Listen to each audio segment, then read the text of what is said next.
Odd Conduit Media. Content warning. This episode discusses the topic of self-harm and suicide. If you or someone you know is affected by suicide, struggling, or in crisis, help is available. Call or text the 988 Suicide and Crisis Lifeline on 988 or visit 988lifeline.org. 45645 in Canada and 0800-689-5652 in the UK are the numbers that you want to dial. Take action for yourself and be there for others. Enjoy the episode. The Sandman Unlocked.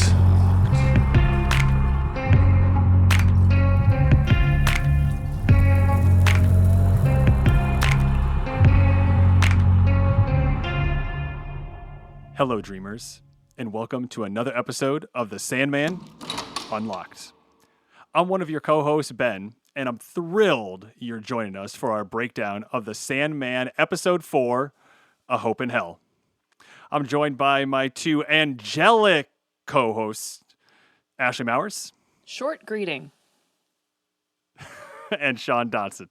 We getting real sandy here today, people. On each TV Deep Dive, we'll be working our way through 5 sections. First, we will summarize that week's episode and provide our hot takes. Then we get into our scene-by-scene breakdown.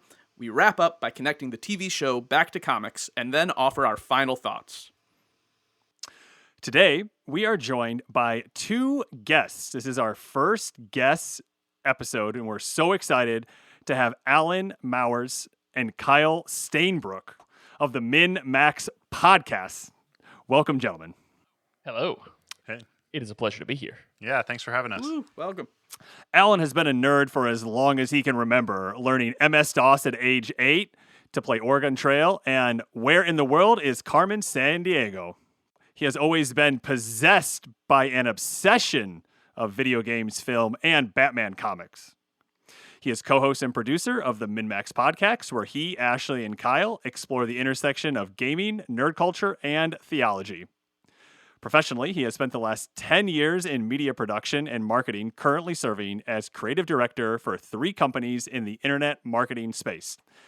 So, Alan, let us know, what is your history with the Sandman? So I've only read a little bit of The Sandman. So as you guys are going through this and my lovely wife has access to all of the issues, I'm also going through them as well to kind of get my kind of first take on this. I was exposed in college, however, when I did a graphic novels course. And I believe I actually had to go back through today, and I was trying to go through each of the covers to figure out which issue I read. I'm fairly certain they just had me read the first one. And however, I was familiar with the art style already, though, because as my bio indicates, Batman fan. Series House and Series Earth is done by Dave McKean, and that was, as soon as I saw it, I was like, ooh, this, I like this. This is nice. So I have a very small kind of familiarity with the comics, but have been watching the series along with Ashley.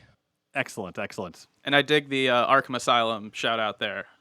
It's a great book. It's a fantastic book. And Kyle, you grew up in Rapid City, South Dakota, graduated from Black Hills State University with a bachelor's degree in human services, and then you attended the Northern Baptist Theological Seminary, where you got a Master of Arts in Christian Missionary Program. You're a co-host on the Min-Max podcast and a deep lover of the social sciences. You're also an amateur folklorist in his free time. So same question to you, Kyle. What's your background with the Sandman? Well, I have a really extensive and storied history with the Sandman. It begins about 3 weeks ago when Ashley started talking about doing this podcast before we were recording ours. And it culminates in today when I binged the first part of the season in preparation for this episode. So, very, very lengthy history that I've had there. Do you have a favorite bit of folklore? As far as regions right now, Shetland has been kind of my core region that I've really dug into over the last several years. For anyone that's not familiar, the Shetland Islands are a chain of islands just to the north of Scotland. So they have Shetland, Orkney, which is even further north, also a chain of islands. And then the Faroe Islands all have very interesting folklore because they are kind of a fusion of their own independent culture, but also you get a lot of pieces of Norse mythology and Norse folklore in there, in addition to the Scottish, in addition to the Celtic. And so it's just a very bizarre and unique blend of multiple cultures from that region kind of all coming together and creating something totally new and different. So that is a particularly compelling region for me, especially recently. Oh, I love that. Glad I asked. You should really ask him about werewolves, though. That's like when you really see Kyle light up. Noted. We can do cryptid talk sometime. It'd be great. There you go. Yeah, that new Werewolf by Night trailer that just dropped yesterday has me pretty excited. That looks so cool. Yeah, I love the camp. I am here for the super cheesy black and white horror camp. Like, give it to me all day long. Amazing. Well, Alan and Kyle, thank you so much for joining. And this is really, for me personally, a culmination of trying to get the Min-Max podcast to know who I am and come to my podcast. And I finally did it. And I'm so excited. Yeah, we really were playing the long game, huh? I think you're giving us far too much credit. All right. Enough stalling. Let's hop into the summary. Ben. Thanks, Sean. Dream arrives in hell with the raven Matthew. They make their way to the gates of hell and are met by the demon Squatterbloat. Squatterbloat then leads Dream to the city of Dis, where Lucifer holds their seat of power. Along the way, they pass through the woods of suicide, and then we see Dream interact with Nada, his lover from 10,000 years ago, that he banished to hell because she defied him. Back in New York, John, recently escaped from Arkham Asylum, is almost hit by multiple cars until Rosemary stops and gives him a ride to his storage locker in Mayhew. Along the way, they have an extended conversation about the true nature of people. Are they scared or selfish? Once John admits to having killed people, Rosemary stops at a gas station where she asks the attendant to call the police. Unfortunately, John overhears the call, and when the attendant attempts to shoot an encroaching John, the attendant is uncreated. Back in hell, Dream challenges the demon Karanzan as he has Dream's helmet of state. Karanzan lays out the rules and Morpheus accepts. Dream names himself as his champion, and Karanzan then chooses Lucifer to be theirs. Dream and Lucifer then battle with words and wit in the oldest game in front of all of damnation. Dream defeats Lucifer, and his helm is returned. Lucifer makes a last-ditch effort to keep him in hell, which Dream refutes and exits. Lastly, we see Dream in a storage facility where his ruby is. But John has manipulated the ruby, so it rejects Dream. We then see John walk in and reclaim the ruby. He then gives his amulet of protection to Rosemary and walks away, stating that he will now save the world. All right, so a jam-packed episode. Definitely took one of the fan favorite comics and distilled it down into 44 minutes or so of TV. So let's jump into hot takes. Guest first. Alan, what's your hot take from this episode? Well, first, I just want to call out the fact that I feel like in your description there, you sort of like took the grown-up version of the Gen Z unaliving things on TikTok and just went to full, that person was uncreated. I feel like we've graduated there, so I applaud the use of good language there. That was Ashley, just so you know. Oh, it's yes. Shocker. Unsurprising. Surprise. So for me, one of the I really enjoyed this episode. This is probably my favorite one by far as of yet. One of the things that I really liked is the exploration of going to hell and being able to walk through. And there's just a lot of imagery in there that I really found striking and stuff that might not necessarily jump out to other people, but I love that the road to the city of Dis was covered and aligned between crosses all the way up, and you just get all these different types of either Orthodox crosses or I loved the imagery that they're playing with going into the city of Dis. And I found the portrayal of Lucifer interesting. I love me some Gwendoline Christie, so that there's no shock there. She's fabulous. And owning this and being, it's her disconcerting stare that got me though. Like it's just the happiness with the hatred lurking underneath. Like that got me, and I enjoyed that thoroughly. Excellent, excellent. Thank you, thank you. All right, still guest honors. Kyle, over to you. What's your hot take? Yeah, I really enjoyed this episode as well. And I think the thing that I found most compelling about this one particularly, I do think the contrast between Dream's journey into hell with the conversation between John and Rosemary was very interesting, because in a way they're both these really deep explorations of humanity, right? What does it mean to be humanity? What does it mean to be a morally aligned human, right? Like there's explorations of both sides of that, and I found that really compelling. But I think the thing that surprised me the most, the thing that interested me the most, was the actual combat that occurred between Dream and Lucifer, because it's setting it up in a very like, oh yes, it's going to be like very gladiator arena style combat to the death. They're going to grab big weapons and fight each other. And then when they just started talking, I was just kind of like, wait, what? What's happening right now? This is like the coolest fight I've ever seen ever. And it's just like this intense and gorgeous imagery that's just being like traded back and forth. So I found that really compelling. I really, really enjoyed that piece of the episode especially. Well, why don't we round out our holy triumvirate by having Ashley go next? This is a horrifying comparison, but I'll take it. Yeah, I would say that this is my favorite episode to date so far that we've covered. The Gate to Hell, the design was so much better than I could have imagined. I really loved that reveal.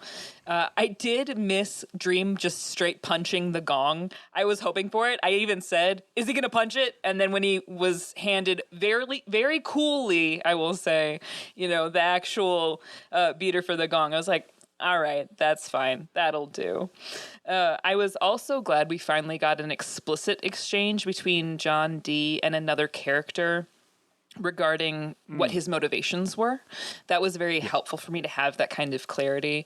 And I thought the scene with Nada was so incredibly tasteful and heartbreaking. I think Ernest Kingsley Jr. and Deborah Oyelade, excuse me, it's the first time I've said that out loud, brought some solid chemistry to such a short scene. And I really hope that if this show gets seasons to come, that they at least get their own episode together, because the chemistry between them was really, really beautiful. I did miss 3 specific things from Hell: the chaos, the pantsuit specifically, and then also the CD Jazz Club. I wish we had those 3 things. But the favorite line from this episode was, "They make you bring your own fire to hell." That had me laughing audibly. So that makes up for those 3 misses. Excellent. Sean, over to you. All right. Well, I'm going to kind of echo Kyle here, I think, and just say that I love that no one gets punched in this show. Like, just in general. Like, it's a violent show, sure, but no one is solving any of their problems with violence. In, like, every fantasy or sci-fi show, I feel like they have these sort of long, interminable periods where people are just like flipping all around and then like striking and blocking and grappling, and it's in this like really fluid way, and it's just so boring.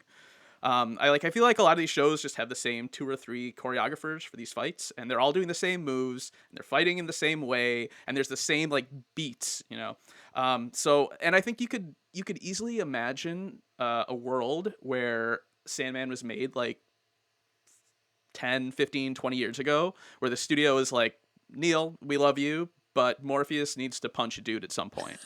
I mean, can you imagine John Woo directing Sandman? It'd be amazing. That would be amazing, but John Woo's not what I'm talking about. Like, John Woo's on a different level. But yes, that would I would take that, actually. But so I'm very glad we're just in this like weird media landscape that you can have an adaptation of a comic book property where you don't need a bunch of fights, and where really the use of physical violence is more likely to come back around to the aggressor than help accomplish that person's goals. Like we saw with. But what if that aggressor is a gong, though? That is totally appropriate, I think. Yes. You got to gong out.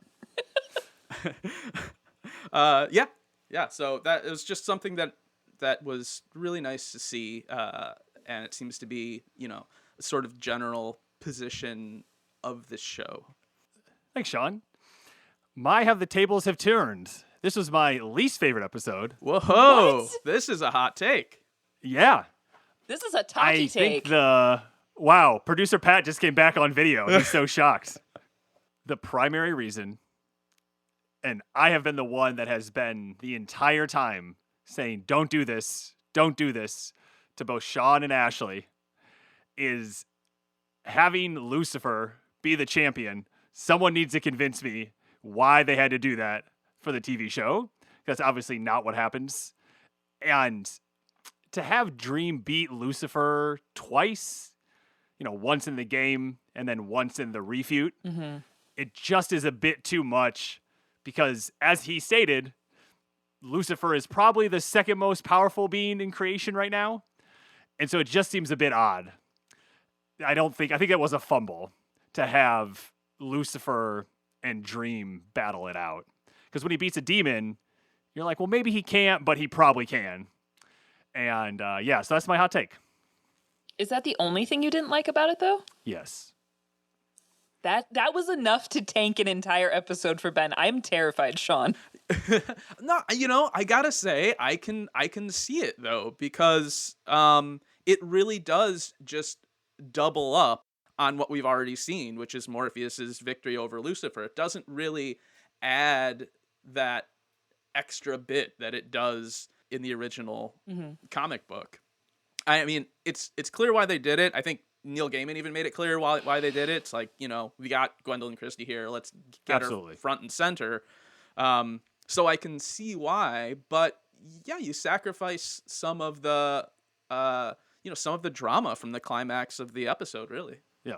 It really feels like Lucifer can't be an antagonist for Dream based on what they did in that episode moving forward. So, but we'll see. So that's my hot take. Wow, look at Ben getting spicy. Why don't we all take a break and cool off real quick? Ben and Ava had the perfect life. Do you want me to drive? No, I'll be all right. I'm not due for another month. Until they had a tragic accident. Now they're on a road trip to reconnect. It's been 5 months. They stop at a bed and breakfast owned by Martha and Dennis Newman. Oh, well, hello there. Dennis, we've got guests. Martha, where's supper? Who have no intentions of letting them leave. Did you hear that? Yeah, sounds like someone fell.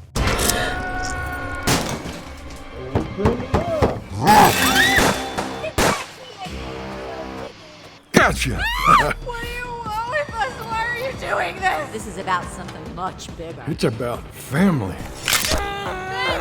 You have to run! They're catching up! Stay the night. 11 episodes that will keep you on the edge of your seat. In our first scene, we see Dream arrive in hell. He meets the demon Squatterbloat. They walk to the city of Dis, and we see him go through a couple important areas. The Woods of Suicide, and he meets up with an old lover, Nada. So taking a look at this first scene, Ashley, what did you pull out? Like I had said with my hot take, I was so impressed with how they designed the gate of hell that I immediately started to relax a little bit because I was like, okay, they might actually do this issue justice. I might actually come away without as many complaints as I had in past episodes.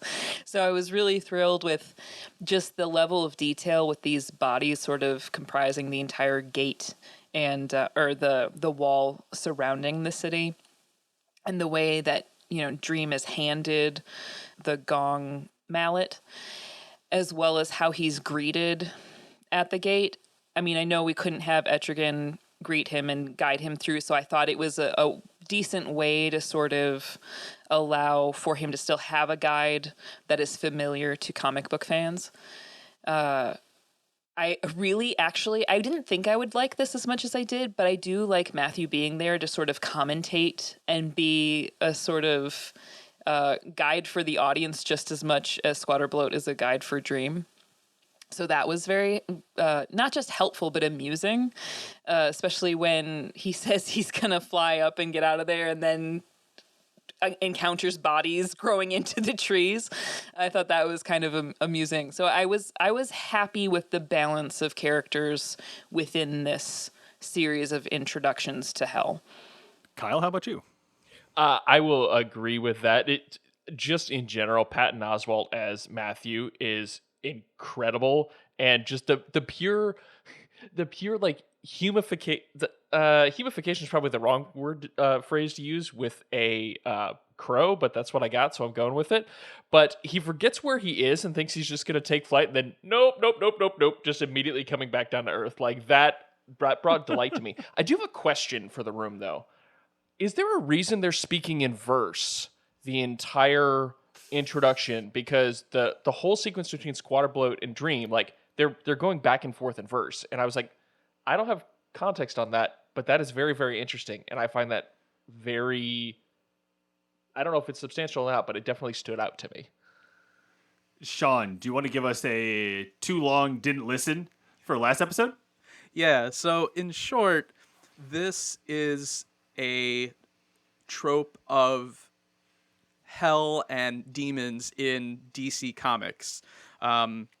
It started with Jack Kirby's Etrigan the Demon, who is in the issue that this adapted, and he started speaking fully in verse with Alan Moore's run on Swamp Thing, and so different writers have sort of built and played off that, and so now speaking in verse is a sign of rank for demons in hell, and so I thought that was so.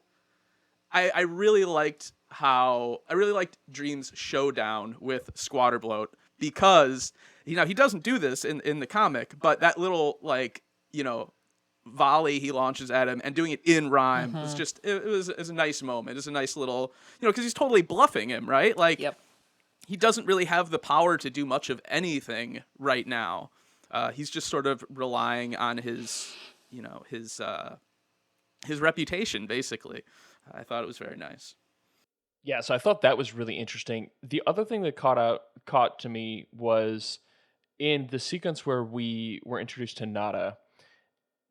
It was not necessarily the close-up shot, but it was the pullback. So as they were going to the wide shot and pulling back, revealing everything, all of the pillars that they're using to hold up the higher aspects of hell, and how each one of those pillars is just lined with all of the different dungeons and the captives that are holding up hell. It just, that shot for me was just like, it just hit heavy, because it was like, if this is just one of these cells and the hundreds of pillars that we saw, it just helps put it in its scale, but then also just hits home with the heaviness of the Nada story. So like, if that's just one, then how many more of these are just so tragic that are going on in hell?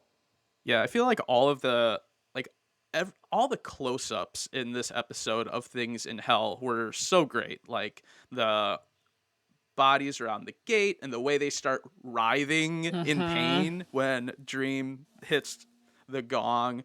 The cells, and we'll talk a little bit about the Lucifer's Palace when we get there, but that was also very cool. I wasn't as crazy about the wide shots, like the landscape shots of hell. Like I thought it looked a little bit more like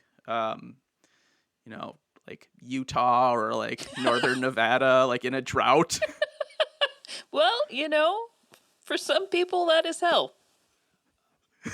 They were also in Buffalo in this episode, so yeah, we'll just kind of to keep rolling on that. Sorry, I just caught what you said. Actually, that's good. That got me. That was a sneaker right there. I also really loved Squatterbloat's, like, his entrance, his approach. Like through the gate, through the mist. You hear this sort of his like clomping steps, and he like slowly emerges. Like it was very effective. And then I think the last thing I'd kind of like to call out here is, well, of course, that Dream and Nada moment. Like, I've read this in print, and so I'm familiar with it. I've read that scene many times, but boy, it hits harder when you see that performed, and it was performed so well with such emotion, and yet it really conveys a sense of Dream's like cruelty and coldness, which is a part of his character at this point. And it felt like Dream. It felt like it felt like the character. It was the same character. So I thought that was amazing. And this, of course, is the first. This is the first moment we see Dream appear in a different aspect, right? And so we start to get the sense here that what we as viewers see and what the people on the screen see when they look at Dream is, what they're expecting or what they may be familiar with, but it's only one aspect of this sort of multi-dimensional being, right?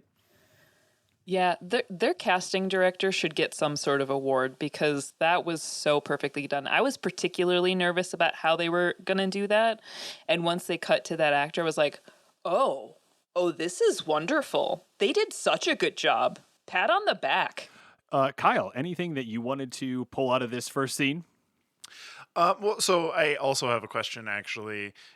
Given that I take it this is a scene reflected directly from the comics, do we get any information on what the difference is or why we have these bodies that are making up the gates and the trees and different things like that, and a character like Nada who's very clearly still sort of maintained her individuality, her appearance, so on and so forth? Like, is there a lore explanation behind that somewhere, or is it just kind of a thing that's floating out there at this point? You're just teeing it up.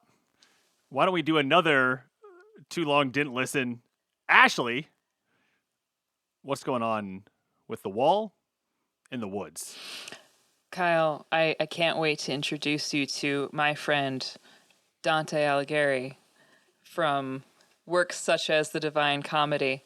A lot of the way hell and the city of Dis is set up in the comic is very reflective to the Inferno and the structure of hell in the Inferno throughout. So while you don't get every single layer, the woods are the woods of suicides, and that is in Canto 14, where you have people who have commit suicide, then planted in these woods ultimately and tortured by harpies, and they don't show this in the episode, which I thought was like a permissible omission, but you have to break off a limb from the tree because they committed a violent act, they committed themselves to violence, so therefore they can only communicate and depend on violence to be able to express themselves.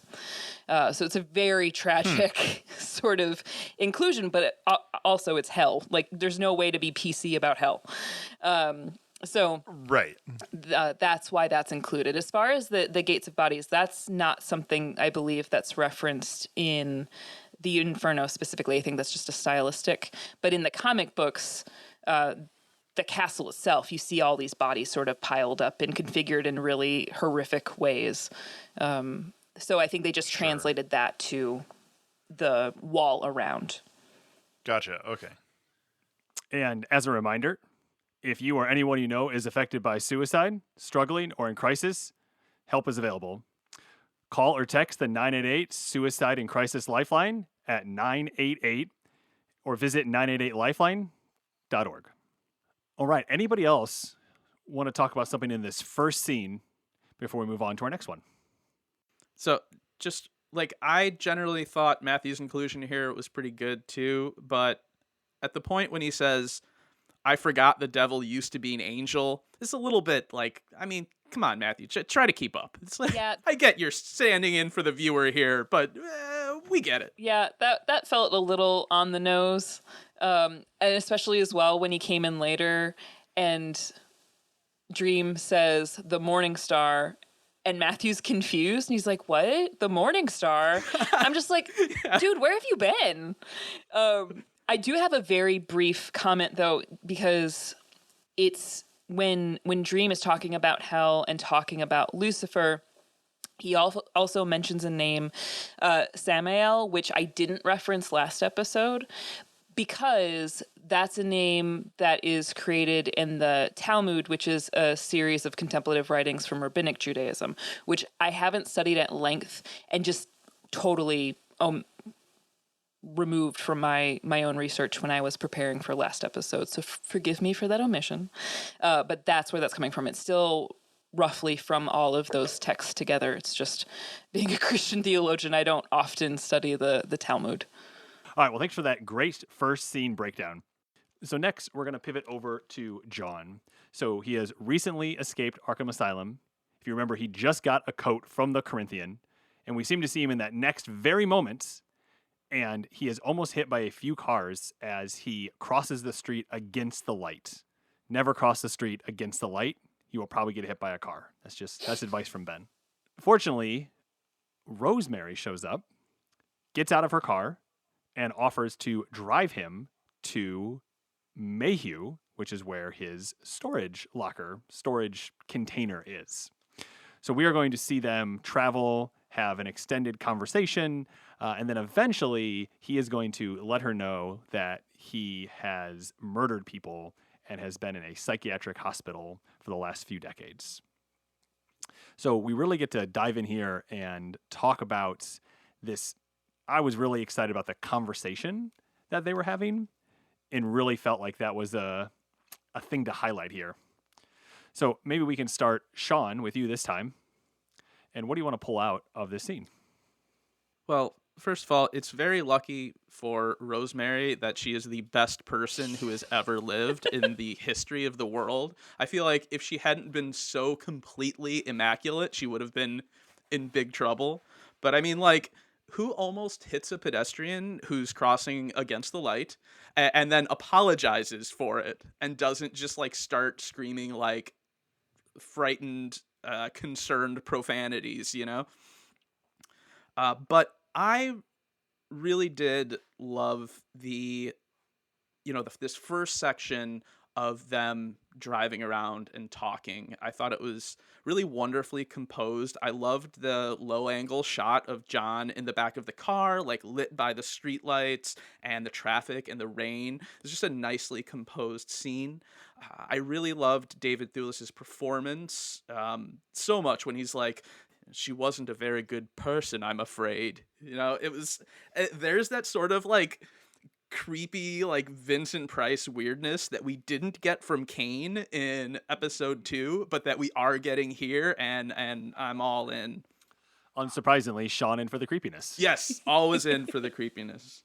And that where he's listing off his crimes that got him committed. He's like, yeah, I stole a ruby from my mom, and then there was arson and murder and general mayhem, among other things. And watching Rosemary's growing concern there, and David Thewlis just like being full on like frightening was a really nice moment. Excellent. Ashley, over to you. Yeah, I agree with Sean. I was really impressed with David Thewlis's performance as well, though he will always have my allegiance in a lot of ways as far as his performance is concerned. That's kind of been a continuing thread. Anytime he's in a scene, I enjoy what he does. I might not always like the script that he has to perform, but I think he always does well with whatever material he's handed. And I agree. I think Rosemary is just a saint of a woman, because if that had been me, I would have been like, there's something wrong here, something rotten in the state of New York, and I'm not picking this guy up. So the fact that she very kindly offers him a ride, wants to, take him home, make sure he's safe, and then even as he is describing the quote-unquote general mayhem that he's committed throughout his life and the very inconsistent upbringing he was given, the fact that she's able to stay so very calm through all of that and think critically about what will keep her safe and her dog safe. Oh my goodness, I would die for that dog. I mean, what dog wouldn't I die for? But that dog especially, Susie, are you kidding me? She's a sweet girl. So being able to see her do the mental calculation of, okay, I have made a mistake, something's wrong, we're in danger, but not panicking, I thought was a really great break from like the typical sort of unhinged murderer plots that we get on television. The fact that she's able to really assess her situation and figure out what the safest course of action will be for her was well shot. And I agree with the lighting as well. I have no, technical word for this. All I can say anytime I see this done well is this is really great comic book lighting. Like, this feels like a comic book, but adapted. It's not, absolutely. iodized street lighting. There's something slightly more vibrant about it in a way, and the way it cuts across his face makes me uneasy, but also really compelling. So, usually Alan and I have a code word for, if we say something is really well lit, we mean the movie's actually very bad. But in this case, we're like, no, it actually is very well lit. We love this. So that's been kind of my impression with it. And I forget the actress's name. I actually forgot to write this down. But the woman that is playing Rosemary is also in Ted Lasso. And the fact that she just plays these very calm, methodical characters who can calm crazy people down. I'm just like, wow, you're really being typecast, huh? Kyle, over to you. Yeah, I mean, I'll piggyback off exactly what Ashley and Sean have already mentioned, that I think the way that they so artfully built the tension throughout this scene or the series of scenes was so well done. And the whole time you're just kind of waiting for the breaking point. You're like, she's navigating this so carefully and so perfectly. So what's the moment where she slips up, right? And I think it's a very interesting, coming from my perspective, basically knowing nothing about John at this point, right? Like, up until the guard is killed as he's escaping the asylum, I'm kind of like, so far all I know is John's the victim here, and he might actually be a pretty good guy. But then when he pretty callously just allows that to happen, I'm like, okay, no, now I have a little bit of a feel for him. And so I think coming into this scene, then it's like you're still trying to get a grasp on where he lies and like how extreme is he? How cracked is he? Right.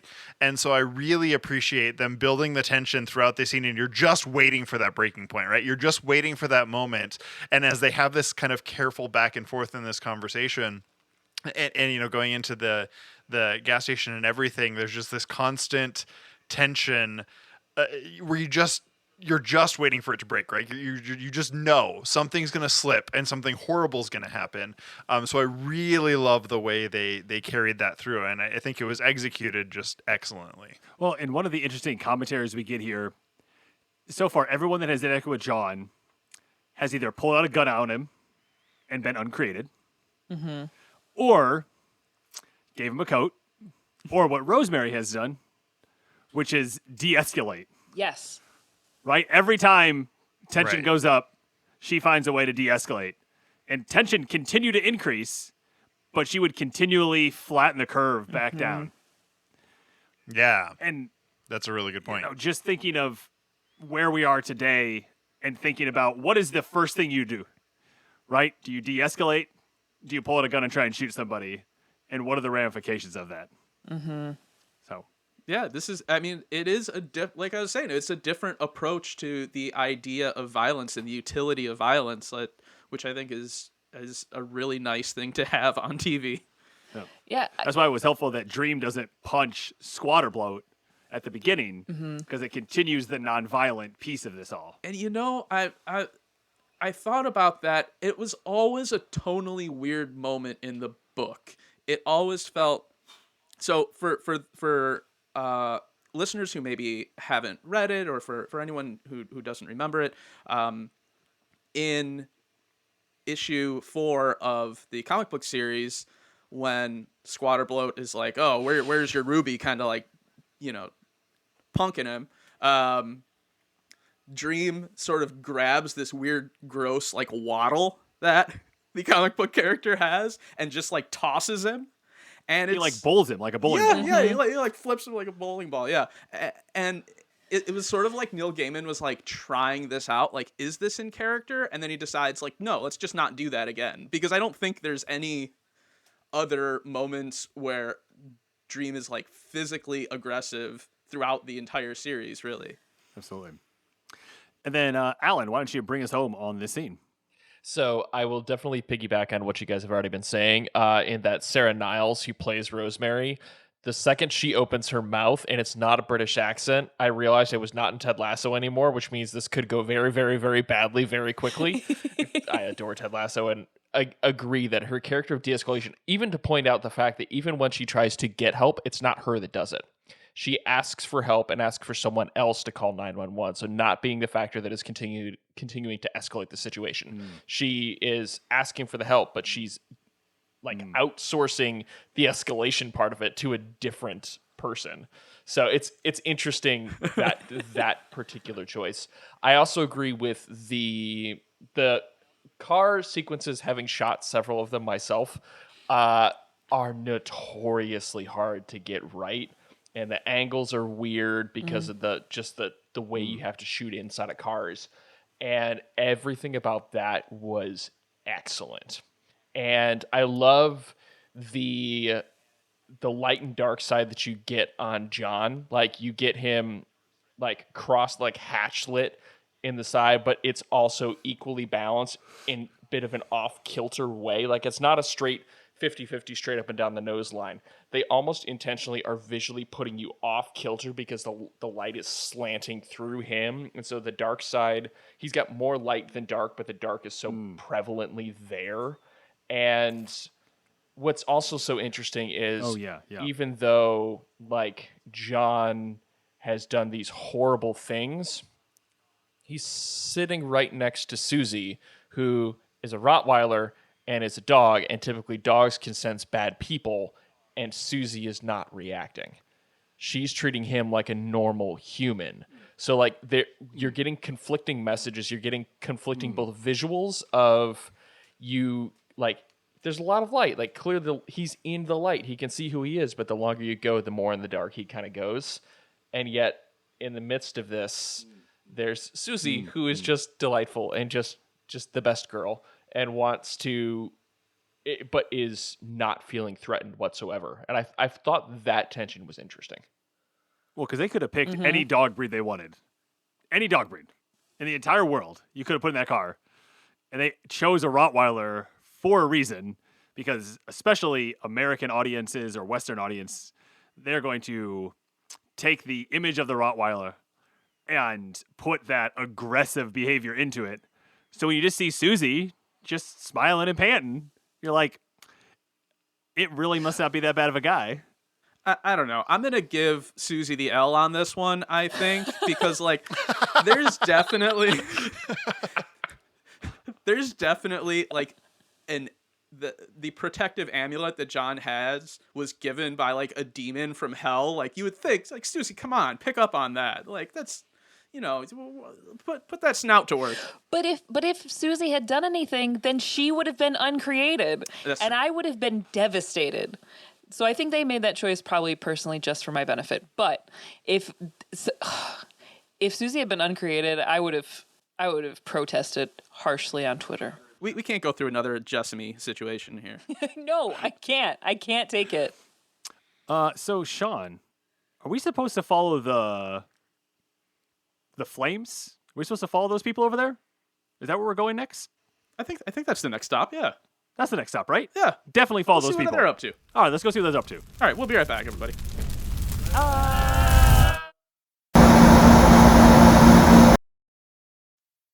Okay, so for this next scene, obviously the big thing that happens is that Dream wants his helmet of state, which if you had the captions on, you will see that both helmet and state were capitalized, which is just an interesting fact. And so he challenges the demon Karazhan, and then Karazhan chooses Lucifer as his champion.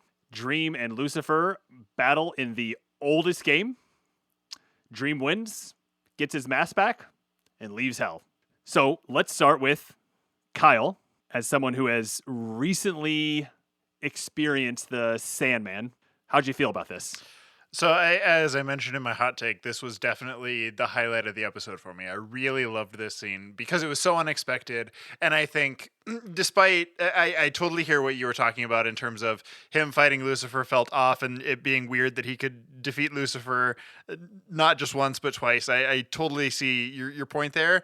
But at the same time, it also felt so on key for that to be the type of way that Lucifer would fight, right? Like, I think once that started happening, I was like, no, this makes so much sense. They both feel like such sort of witty, clever characters that this feels exactly how this type of conflict should play out. So I really, really love that. And then I think, again, like I mentioned earlier, the imagery that you get and just the back and forth of the conflicting images as they're hashing this out in words, but we're getting a visualization of it at the same time. I felt that was just super compelling. It was unique. It was, again, as we've talked about, so different from your traditional superhero fight scene. It's not just punching each other out. It's not just, lasers and Hulk throwing cars and things like that, right? It's different, and it was super compelling. And so I really loved the way that was done. It felt very clever on a number of levels. I do think just having Matthew present throughout added like just the right touch of levity to we're in hell, so we need a little bit of a break.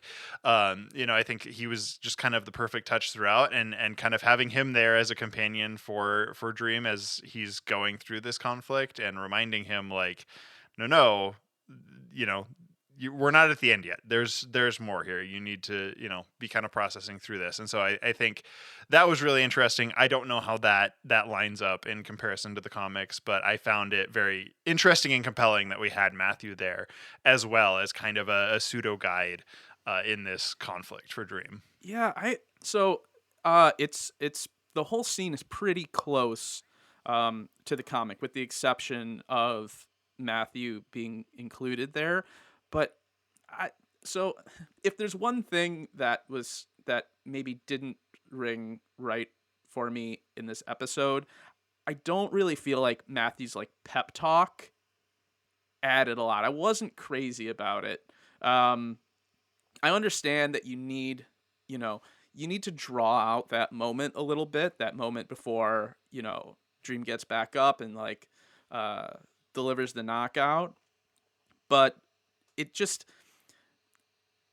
there's something about it that didn't seem quite right. Like, he's kind of like, this guy I just met, because he just met Dream like a couple hours ago, and don't know very well, would never leave his Raven in hell. And it's kind of like, well, Dream leaves people in hell all the time. Like, you just met someone who Dream just straight up left in hell. Like, and this was someone who was very close with him. So I don't know. There might be a little sense of unearned loyalty there. Although I guess, he needs Dream to get out of there. So I will say, if you don't mind me jumping back in on that, for me, the way that it landed was more of a sense of self-preservation. Like like when I hear Matthew say these things, it's less of a, I'm familiar with you and I know what you would do in this circumstance, and more of a, darn you, don't you abandon me and make me die twice, like in hell, right? Like he strikes me as a very naive character, mostly in the sense of I am naive and I'm self-absorbed, and I think that makes him an interesting reflection again with the conversation with Rosemary and John,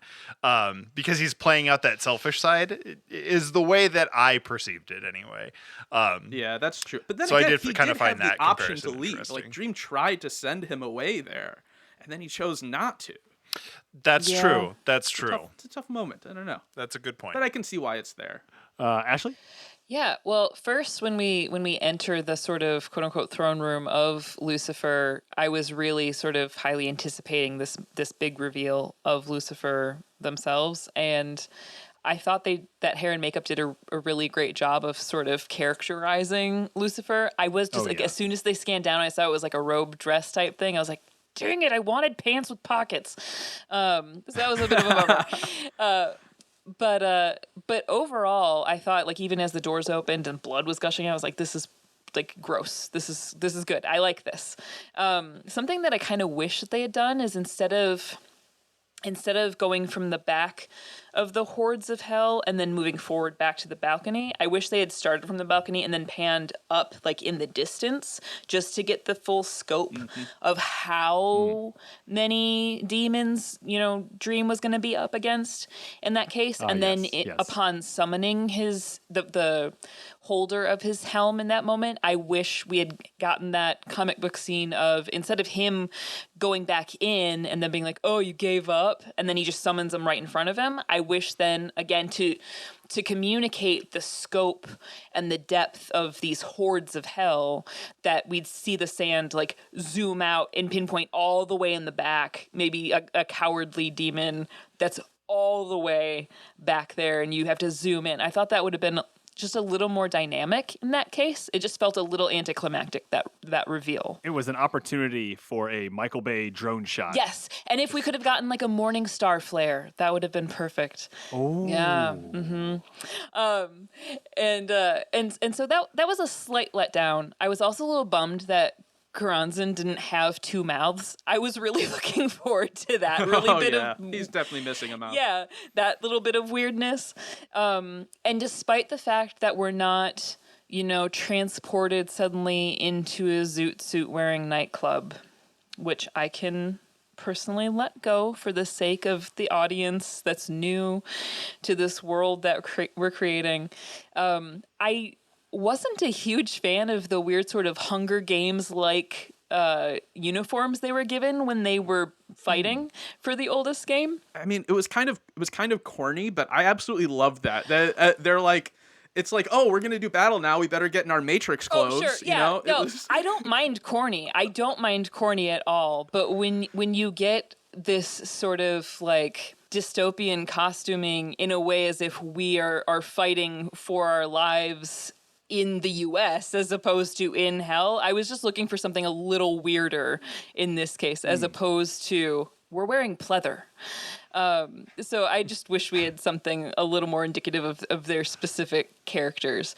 I do really love the shots and the way that they framed the oldest game overall when we cut away to this sort of blank creative space. I thought that was beautiful. And you have all heard me rant and rave about nothingness. So I was like, it's happening. This is perfect. Just really, really well done. I wasn't expecting them to be physically harmed in that sense, but I thought that was a decent addition to help the new audience understand how this was affecting them. That I thought was pretty helpful. I don't disagree with Ben with regard to having to fight Lucifer in this case. I thought that was a miss. I do love Gwendoline Christie, though, as Alan mentioned. I join him in that fandom. And so it is kind of nice to have her really unsettling without the accent Southern hospitality. Where they're being so very nice, but there's only menace and threat underneath everything.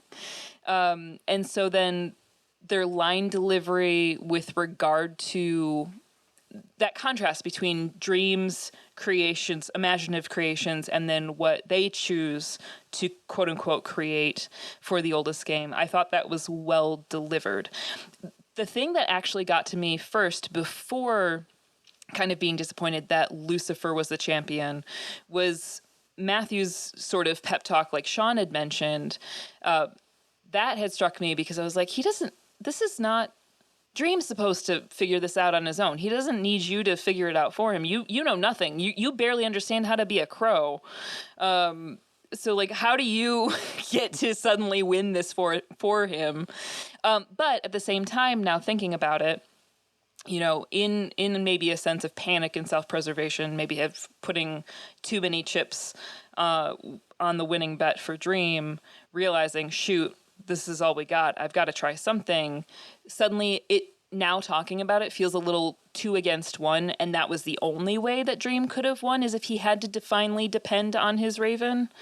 And so then they both fight Lucifer, but that's the only way I can justify it. Otherwise, I would have been perfectly happy with a fight against Karanzan. Like, I think it would have been nice if we could get more Lucifer later. Right. And similarly, I wish we had had that sort of threatening murmur to Lucifer to themselves as Dream is leaving hell about destruction and destroying Dream, not directly to them as they're like talking, where Tom Sturridge's just a little shorter than Gwendoline Christie, but who isn't, and sort of like looking down on him, saying that, you know, they're going to destroy him. I wish that would have been a more menacing sort of foreshadowing as opposed to an exchange. Alan, let's get you to jump in here. Yeah, I would agree with that. I think I liked the fight in general, but having gotten to this issue in the comics and having, like, you know, you're supposed to be terrified of Lucifer. I got none of the terrifying.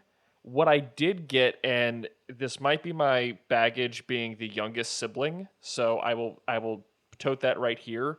This whole thing, from the second you realize that Lucifer knows he's coming, feels like it feels like a weird, contentious older sibling, younger sibling fight versus two monarchs of their own realms. Like, in every interaction, Lucifer, like, in the weird, the off-settling smile, the malice that's thinly veiled under niceties and things, it comes off more like a big sister trying to annihilate her younger sibling than two just lords going to battle and trying to defeat one another. And so in that, like, it almost feels like that's a character decision they were choosing to make, because even in, Ashley, to your point, the choice of using the "I'm going to destroy you," that's something you say to your sibling. I would never say that to Ryan. Like, you like, as your children, though, Getting like, a lot you're of- like, I'm going to end you. We're getting a lot of details about I was going to Alan's say, we have a lot to formative unpack years later. here. Especially considering But, his, like, especially considering save his older that for brother our was a own priest. podcast. So We need no comments from Patrick. Yeah, it's just, it struck me more as this felt like an annoyed, pissed off sibling than it did him squaring up against the Lord of Hell. And I think in that regard, I wish we had more to make Hell seem more terrifying. In that regard, like, we didn't see, we heard them say billions of demons, but the rendered shot got us a couple 100,000. And I get, like, from a production standpoint, rendering like that costs a lot of money, and it's very, very hard to produce. So, like, I get it, but Hell, at least the castle, the city of Dis, it wasn't as terrifying and was not as fear-inducing as I'd kind of hoped it would be. Yeah, that's an interesting point, because, like, I don't know, what could they have done to communicate? Matte paintings. Yeah, Matte paintings. I will take a matte painting any day of the week as a background, just all day. Yes, but but for this, just to communicate that, like, menace, because I see what you're saying with their sort of dynamic, and I think, yeah, that was definitely a choice, that sort of, like, teasing, bemused attitude that Gwendoline Christie had, you know, when talking about, oh, how's your family? And she sort of, like, looks up and off to the side, like, struggling to remember their names, like, you're not that important to me. Or, like, her echoing Dream's earlier comments about, you know, there are rules, protocols that must be followed, kind of indicating that Lucifer knew the entire time that Dream was here and coming, right? But take the perspective as, like, here's these immortal beings who have known each other as long as, you know, reality has existed, and so their dynamic is going to be unique, right? They're very familiar with with one another, just being, you know, two of the cosmic big shots, right? So I wonder if it would have, something more could have been communicated through, like, Tom Sturridge's performance, maybe, because he's so reserved and you know, interior, doesn't show a lot of emotion. And that's sort of like, you know, there's a trade-off there. Like, it makes sense because, again, this is an immortal being who's been around the block many, many times. And so it's not someone who reacts to things impulsively or rashly or emotionally, but what you lose on the screen is having a reflection of like menace and fear and threat, right? I almost wonder, I feel like it's really difficult too, because we're jumping back and forth between this scene and the scene with John and Rosemary where the tension is consistently building, right? And so I feel like it would have been so heavy-handed if we had ended up having two scenes where you're just this constantly building tension, but at the same time, of the two, it also feels like hell probably should have gotten the greater weight in that sense. So it does kind of feel almost in a way like not that they failed, but they kind of set themselves up for failure in that regard, right? In terms of like, it would be really hard to maintain enough weight and enough tension across both sets of scenes to really carry it through, I feel like. Yeah. And to echo, or just to go back to some of what was said about like the design of hell, like this is another one of those places where I feel like the close-ups worked really well and the landscape or crowd shots just like didn't as much. Like, Lucifer's Palace changed a lot from the comic book. Like they dropped all those like Sam Keith elements where it's very oozy and anatomical, but I still really liked the closer shots of the palace. Like I loved the like big old goats and their horns. Yeah, that was a sweet shot. Yeah, and the heads and bodies arrayed around that pentagram, and then the stream of blood that Ashley mentioned that comes up. I mean, that's they're going right for my sweet spot there in terms of like this kind of show, right? So yeah, really enjoyed all that there. How did you feel about the lack of triumvirate? My assumption is that's a continuity issue with DC right now, and the DC hell isn't ruled by a triumvirate in 2022. So are you going to break continuity to match the comic book? That was my assumption. And do you also want to introduce Azazel and Beelzebub, the Lord of Flies? Hell is owed its sacrifices, Ben. It does make things a little more complicated. And then you have like the character designs of those characters where, Azazel is like a cloud of mouths, basically. I wanted to see it rendered so badly. I know, right? And Beelzebub is a big fly head with like stubby little person legs. So it works really well in Sam Keith's hell, which is this hallucinatory, like shifting terrain, right? Like you get the sense that in the book that hell obeys like all these different physical laws. Like none of what we know of physics applies to this world. And the creatures that he draws are wild, just like everything that he could come up with and throw in there, like the little worm guy that Ashley likes. The plushie. I love that guy. Where's my worm? Yeah. And so this is just a different thing, like working with the tools that are available to them. But I really enjoyed like the exterior look of the palace. I really enjoyed Gwendoline Christie's leathery wings that would flap occasionally, like after the Nova. Wings. Yeah. Like after the Nova hits and her wings just sort of flapping. It's just it looked really great. I did like the Matrix costumes. Yeah. Or Hunger Games costumes. Well, I will say though, while there isn't a triumvirate, we did get the introduction of Mazikeen of the Lilith. True. And that is much earlier than what happens in the comics. And so I'm excited to see why they introduced her. I'm assuming we're coming back to her. She plays a very prominent and her role. design was cool in the Lucifer comic. Yeah. Yeah. Yeah, so one thing about Mazikeen is she's of the Lilith. And my assumption is that most people's familiarity with the Lilith is Lilithfest from the 90s. Right? That's got to be most people's familiarity. So when they hear that, they're like, wait, is Jewel showing up? Like, I'm confused. Like, what's going on here? All right, so for the quick lore corner on Lilith, the main place that we see Lilith introduced is as she's seen as the potential first wife of Adam. Biggest thing that she does is she wants to be seen as an equal to Adam. And what that causes is a lot of strife. And she ends up getting banished from the Garden of Eden. And then she is then the mother of demons, is kind of the lore place that she sits in this universe.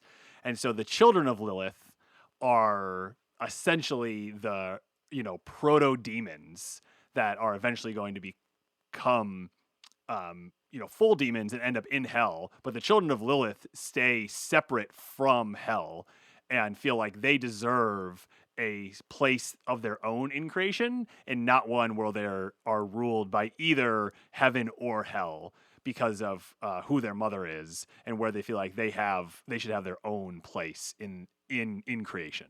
Oh, wait, does that come up in the Lucifer series? Yeah, it's like a huge piece of that. Right. Well, and it's been a long it's time since I read that interesting one. with regard to this episode as well, and Dream's reference of Lucifer as Samael, because there's also some lore to suggest that Samael sired those demons off of Lilith specifically. So that's why you see some people online going, wait, is Lucifer Mazikeen's dad?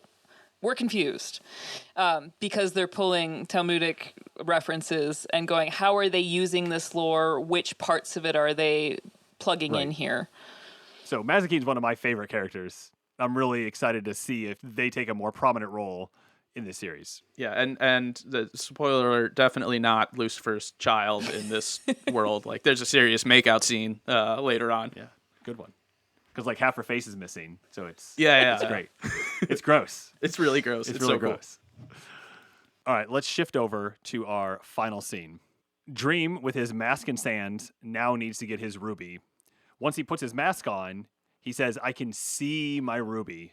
And he transports to the same place John is going. Unfortunately, when Dream goes to activate the ruby, it backfires, rejects him. We're not really sure what happens, but he flies off screen and is unconscious. John then shows up, grabs the ruby, gives the amulet of protection to Rosemary, and walks off. So we got a short scene here. And Alan, I thought we could start with you. What's your take on this last scene of the episode? So I feel like one of the things that I picked up on is it in the different tensions that we've been building the whole time. So with the John and Rosemary scene, building the tension to such a heightened state, the stakes keep getting raised, and with Dream, with effort but not too much expended effort, dispatching Lucifer to get two of his three tools back and to be in control of his own power, to then suddenly get bested again by a mortal using his own tool against him is just kind of a very clever kind of bookend on this, because John's been showing this entire episode he is in control, he's terrifying, and nothing can really stop him. And then he meets Dream of the Endless and just not even being in the room dispatches him and doesn't even question why his ruby's on the floor, seemingly doesn't even notice that Dream is even in there, just, thank you, that is mine, and I am gone. I thought that was just so poetic, because it very much is just, thank you, that is mine, goodbye, and just walking out. And it's just kind of like, so Dream has been building up and building up and building up and building up, and just fell, for lack of a better term, flat on his, in the corner, and is yet again just trying to figure out what the heck is going on with these mortals and why do I keep getting beat? Ashley? Yeah, I really like the composition of this set of scenes. I like the fact that we come from this really triumphant exit out of hell into a warehouse, should be easy peasy, and then just gets blasted back. I admittedly laughed pretty hard. I knew it was coming, but it was still just like, man, you can't win for losing, huh? And really felt bad for Matthew, because he probably felt like, finally, we're in a place I kind of understand. We're safe. Only for that to happen made me laugh. And, when we have John then go in, pluck his ruby, the only thing he's been concerned about this entire show so far, and then come back out, having that exchange with Rosemary, I was kind of holding my breath the entire time because of what I was anticipating was going to happen. And so it's just been interesting having John deliver the chaos I was hoping to see in hell. So I got my chaos. It's just not coming from the source I expected it to. And so for him to have this exchange with Rosemary and say, no lies now, do you really actually want me to get back into your vehicle? The fact that she is honest, because she recognizes, okay, this is a thing with him, and anticipates that she will die like the rest of us all expected her to do. Well, real quick, raise your hand if you thought Rosemary was going to die. Oh, big time. Yeah, I mean, yeah. Okay, that's 5 for 5 for the listening audience. Yeah, I was really braced for it. So the fact that he says that she's an incredibly kind person, that she's a good person by his sort of chaotic value system, and then gives her the one thing that's been sustaining his family for years now, was alarming to me, and almost made him a little more terrifying, because he also recognizes the source of this amulet. He knows how it can ruin lives just as much as it can protect them. So it's just like, I get that this is a boon because he's not killing her, but is this like really a kindness he's doing her? Is it a kindness in his own mind? He's never really been super positive about having this amulet because of what it does to people. I mean, he uses it, certainly. Go ahead, Ben. I was going to say, he feels very lawful evil. Yes. Which is generally a very hard thing to define. Yeah. Lawful evil. And he feels lawful evil. Yeah. He is evil, but there are rules and procedures. And if you are a good person, by his rules, you make it. Right, exactly. So there was part of me that wanted to kind of leap into the scene myself and go, wait, you don't know what that actually does. I mean, you've seen it, but you don't really know the weight of being the owner. I really don't know what to expect now going into the next episode. So I'm kind of tense and I'm braced and I'm very excited. Kyle, thinking through all of that, what's your takeaway from this last scene? I would honestly just echo pretty much everything that Ashley just said. I think, yeah, definitely you hit this point, and it feels like this is the moment where Rosemary kind of slips up, and we don't know if that's the case because we don't know the consequences yet. But she's been so careful up to this point, and then when John says, when she says, "Do you need a ride somewhere?" I'm like, "No, Rosemary, this was your out. What do you do?" Like, no, like now you've made a horrible mistake, right? Like you've navigated this so carefully up to this point, and now you're screwed. And then that tension kind of breaks, and John's good, and he's clearly not doing that. But then he hands her the amulet, and I'm like, well, that's so much worse. That no, no. Because I feel like the introduction of the amulet to her character becomes the corruption point for her character, right? Like, obviously we don't know what's going to happen with this yet. But it just feels like now she's in the possession of something that's so dangerous and so corrupting by its very nature that, like, where is this going for her? So it still definitely feels like that turning point moment where she's like, she's done all the right things, she's made all the right choices, but now she's been bequeathed something that might still destroy her, which is very compelling. I will say it's a very interesting moment and scene, and I think it's very well done. But it's also just horrifying because I'm like, Rosemary, no, you can't. You've done this so well so far. So, yeah, I think aside from everything that Ashley just said, that's just kind of my one takeaway. It's just like, oh, man, you're so close, Rosemary. You're like, I'm so sorry because you were almost out of this unscathed. Why does she wait? Yeah. Why? I can't get over it. The only way I can justify it is that she's seen the gas station attendant uncreate by John's hand, and so that she doesn't quite understand how he did that. So I'm wondering if she's terrified to go anywhere because she's worried he will somehow be able to, like, do something to prevent her from doing so, or like get her before she goes. That's the only way. If you're that terrified and you've just seen something that you can't quite explain, that is as violent as it is, that's the only way I can justify it.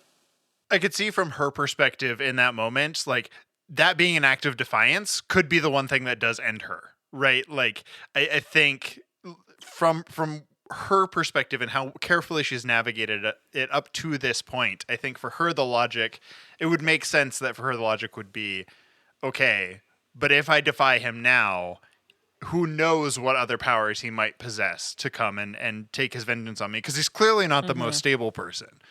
So that was kind of my takeaway as well. It was like she probably, kind of weighed the scales, worked the equation and decided that her highest chance of survival was to just keep playing along until he gave her a solid out. I think that's smart.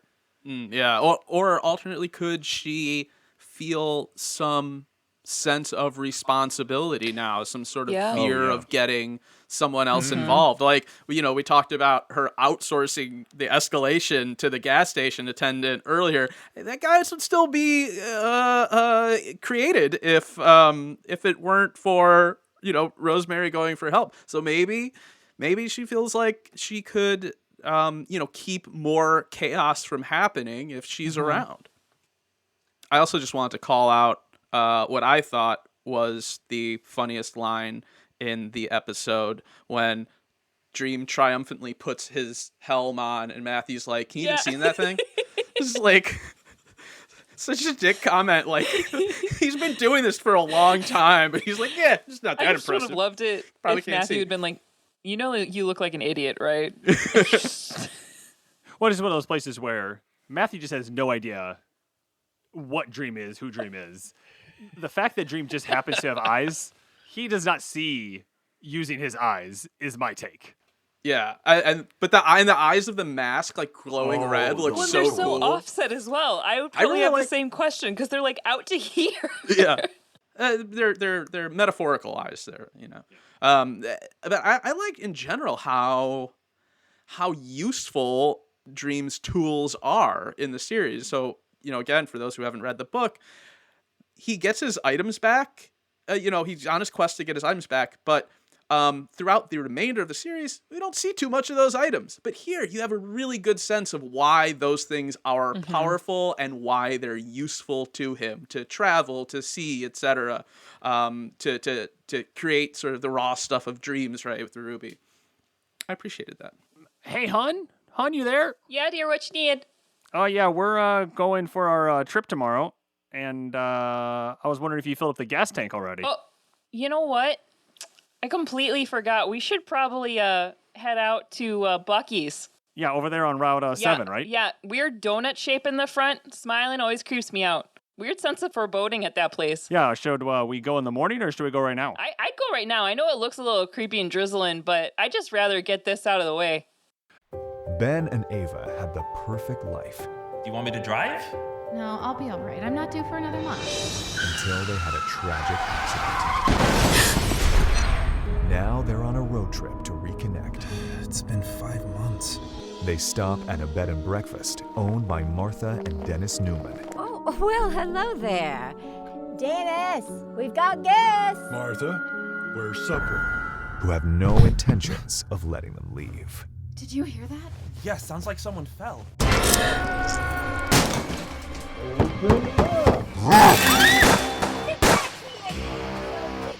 Gotcha! What do you want with us? Why are you doing this? This is about something much bigger. It's about family. You have to run! They're catching up!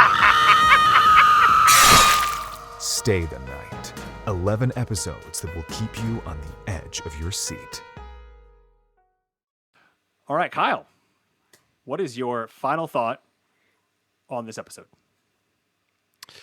I think, just generally speaking, as someone who's coming into this totally new, who had very little perspective on Sandman prior to, like I said, Ashley bringing it up a few weeks back, I've really been enjoying it as a whole, as a series so far. And this episode especially, I think it just had so many compelling things about it. I think, again, as we've talked about, so well acted, so well lit, just so many great, phenomenal details throughout. So I really, really enjoyed it. I'm really excited to continue on from here, actually. Alan, over to you.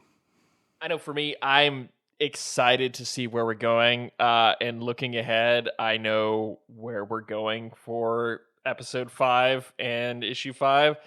And I know that can be rough. So I'm very, very curious to see what's going to happen and how we're going to do that, especially with how, like, I know we've gone a little bit back and forth on like John D and how he has been for the first couple episodes, but now that we're seeing him, for lack of a better term, in his full power with the Ruby, I'm scared, and it's going to be a ride, and I'm very excited. Like, I have been thoroughly enjoying the series, and it's just been fun getting back into the Sandman after years and years away from just a little exposure that I had from it. So I am excited. This episode was great.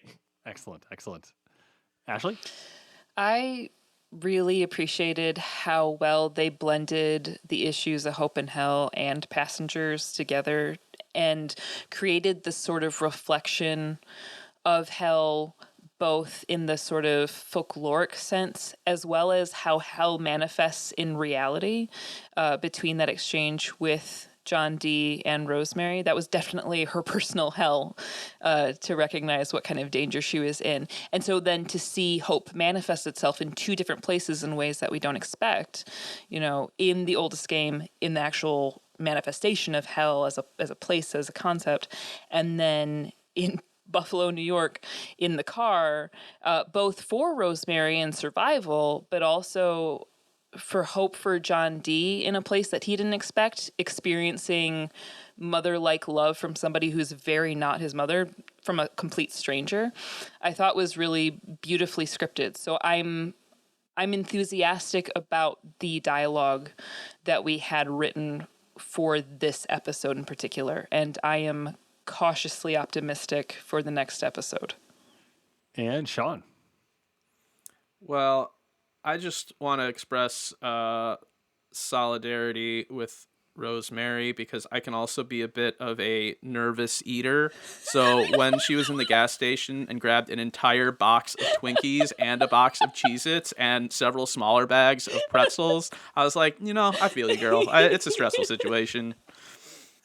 I also want to say that I was just glad for this conversation. It's really interesting and valuable to hear from people who don't have as much Sandman history as we do, because your mind can go off into I'm expecting certain beats that I'm familiar with, and when it deviates from that, I'm interested and I enjoy it, but I'm always expecting it to come back to the path that I'm familiar with. So to hear say I wonder what's going to happen now with Rosemary, who has this infernal amulet, right? The fact that people are coming to the show for the first time and their minds are going off into totally different areas than somebody who might be familiar with the source material would.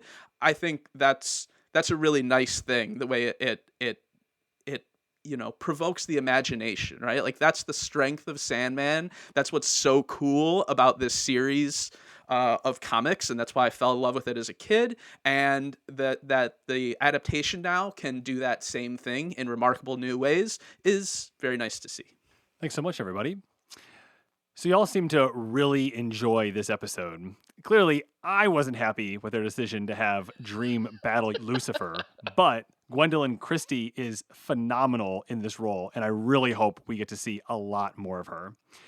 Ashley would have loved to have seen Dream punch the gong directly, but I think we can all agree that it's refreshing to not have another TV show that relies on choreographed fighting scenes and violence in general. Kyle, you've really enjoyed Matthew's inclusion in the show, and while his lines are a bit functional sometimes, I think we can agree he's a great addition. Kyle and Alan, being new to this material, I really appreciate your input since some of our listeners, and probably most of the people watching the show, aren't familiar with the source material. Thank you so much for joining us today. Yeah, thank you. It was a great time, for sure. Thank you so much for having us. It's been a blast, and really just enjoy getting the chance to come in and hang out with y'all.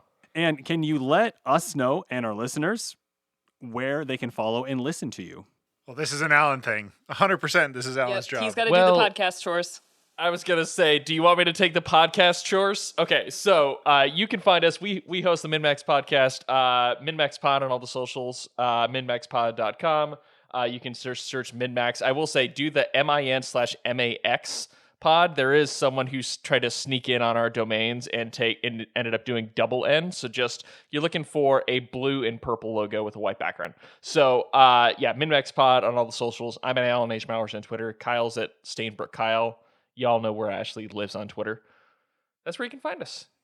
That's terrible. Somebody trying to get in on that. They're gonna be, one of these days they're gonna end up intertwined in that gate around hell. There, they'll be handing someone a gong mallet.